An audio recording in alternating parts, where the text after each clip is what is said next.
Did you ever thought you were going to be an adult playing Pokemon?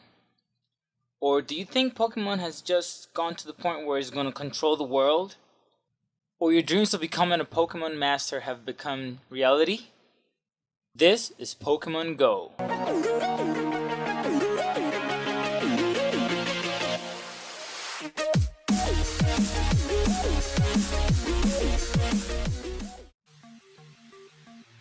Hey ladies and gentlemen, Eddie here. I was asked to talk about Pokemon Go, so why not? First of all, I have played Pokemon since I was little and enjoyed when all started. The cartoon, the Game Boy game, Pokemon Red was my first encounter catching them all. Wow, nostalgic moments in life. True fun. Those days I cherish. Anyways, we are in 2016 and there's a new hype going around. I'm not talking about Pokemon Sun and Moon. Guys, this phenomenon known as Pokemon Go, it's crazy. In this video, we'll talk about the game, how to start playing, and some comments and thoughts about how this augmented reality is changing the world. Pokemon Go is a free-to-play location-based augmented reality mobile game. It is published by Pokemon Company and developed by Niantic Labs. By the way, this is not Niantic's first AR mobile game. Back to the main topic.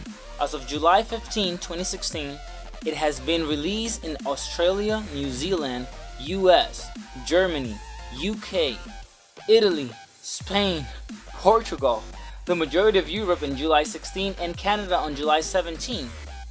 If your region is not available, there is an easy way to become a Pokemon Master. Now, for Android users, just follow the link on the description below and download the APK file to install in your phone.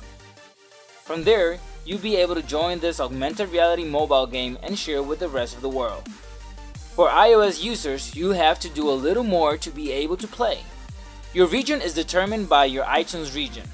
You'll need to create an iTunes account. For this, I suggest going to your PC or Mac and download iTunes. Go to the iTunes store, scroll all the way down and look up for the country flag in the lower right section. Now after you have scrolled down all the way to the corner of the window, now click it and choose your country. In this case, I would suggest using US. Then follow by going to the App Store and downloading a free app. You can do the same thing with a video, a book, or a song. When you're about to purchase, it will ask you to sign in with your Apple ID, and here is where you'll create your account. Follow all the on-screen instructions, and when you have to choose payment info, select none. Finally, verify your Apple ID by email, and you are good to go. Now your iTunes store is set to US region and you'll find Pokemon Go on the App Store.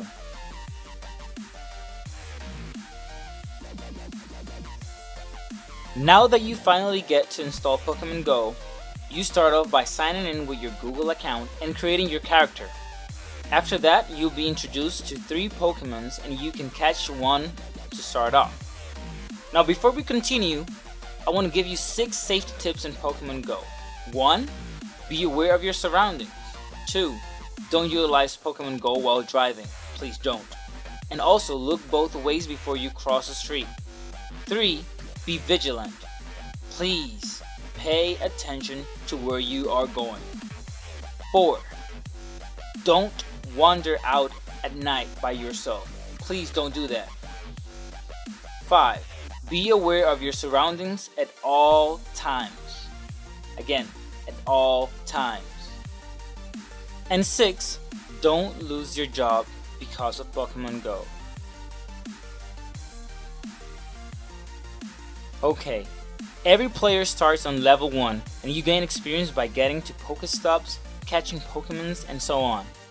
When you catch a new Pokemon, they'll be added to your Pokedex, providing more experience to level up, granting you access to more powerful items and encounter more powerful Pokemons to add to your Pokedex. After you get to level 5, you can join a team and battle at gyms. You have to choose from 3 of them: Team Instinct, Team Mystic, and Team Valor, and now you can fight at gyms, and after owning a gym for your team, you can leave a Pokemon there as a protector of the new acquired gym. The main objective for catching Pokemons is to walk around, to encounter new creatures, and interacting with the rest of the world at Pokestops and hatching eggs. Talking about hatching eggs, always remember to use your infinite incubator to hatch them, and you just need to walk for 5 kilometers for that to happen. Also, remember, every time you get to a Pokestop, spin the wheel to release the item stored. After you have looted the Pokestop, it will change colors from blue to purple as an indicator. Now let's get a little deeper into the game. You can check your menu to review your Pokemon, shops, items, and Pokedex in addition to your settings and tips. In your Pokedex, you can check all the Pokemon you have caught and how many are missing to complete your collection. In Pokemon menu, you can see your current creatures and even filter them by most recent caught, favorite, Pokemon number, HP level, name, or even combat power. On the item sections, you'll be able to manage all the items you have gathered from Pokeballs, incense, camera, incubators, and more. And finally, the shop where you can trade Pokecoins for items such as Pokeballs, Lucky Eggs, Lure Modules, back upgrades, and more items.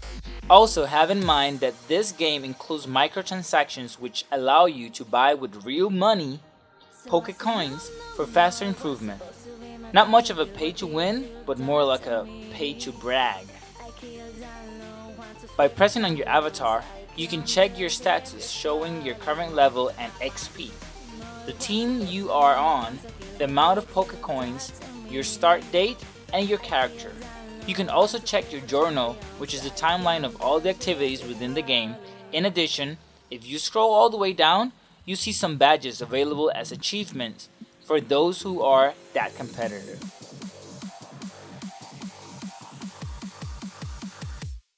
Each Pokemon is located in random locations, and I say in quotation marks, random locations, since it's behind an impressive algorithm which shows up Pokemon dependent on the type.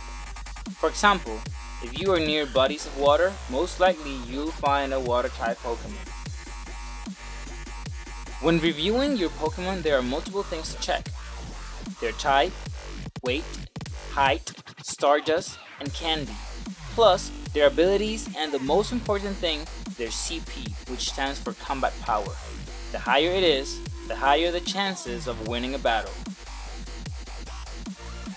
Pokemon Go is the biggest fast-growing mobile MMO ever created, and I'm not sure if people have realized the potential this game has, which is scary.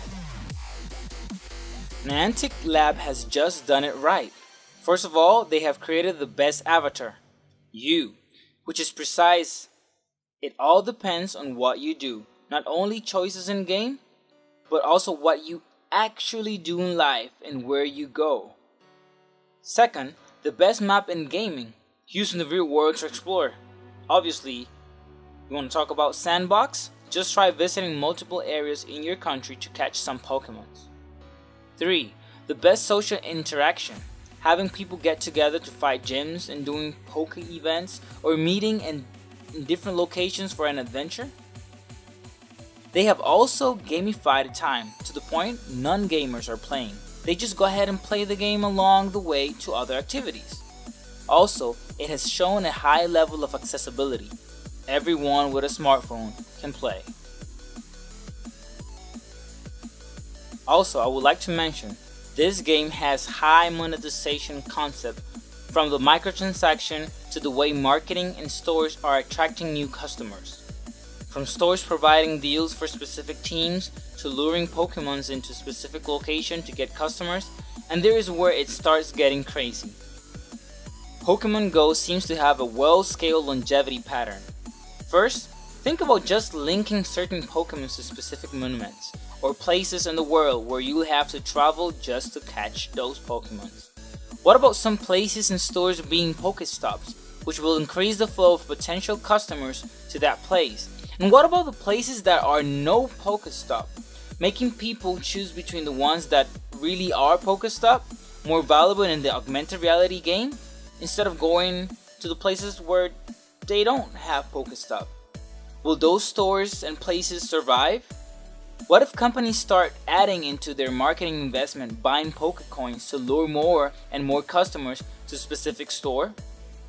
What if you can only have a special Pokemon if you fly through certain airlines and have to use their Wi-Fi, which is at a cost? Is this too far-fetched? Have in mind that this game just have a few Pokemon released. Let's say the first 150 are out there. In a few months or years, Niantic decides to release another 100 Pokemon, and every year a new Pokemon game is out. There's about 100 and more potential Pokemon to be added to the Pokemon Go content. This game is addictive. And imagine, I don't have a smartphone, and I can tell you, it is addictive. This game has layers after layers of addiction. It has a beautiful combination of made-off mobile market, Pokemon unexplainable hook, and all this is happening and is not even rolled out worldwide. Now, just to add some final facts and I'll leave. Really, Pokemon Go has an average usage of 40 plus minutes as a mobile app, which is way more than other apps like WhatsApp with a 30 minutes average, Instagram with 25, and Snapchat with 23. And this is only for US Android app data. Nintendo market value has increased substantially in the last month. The game has more than 7.5 million downloads on US according to their numbers, and making around $1.6 million per day according to Sensor Tower, and this is only limited to iOS users. Imagine Clash Royale or Clash of Clans don't have such great sales. Probably the hype will decrease those Pokemon Go sales, but knowing the future growth possibilities, I don't think so.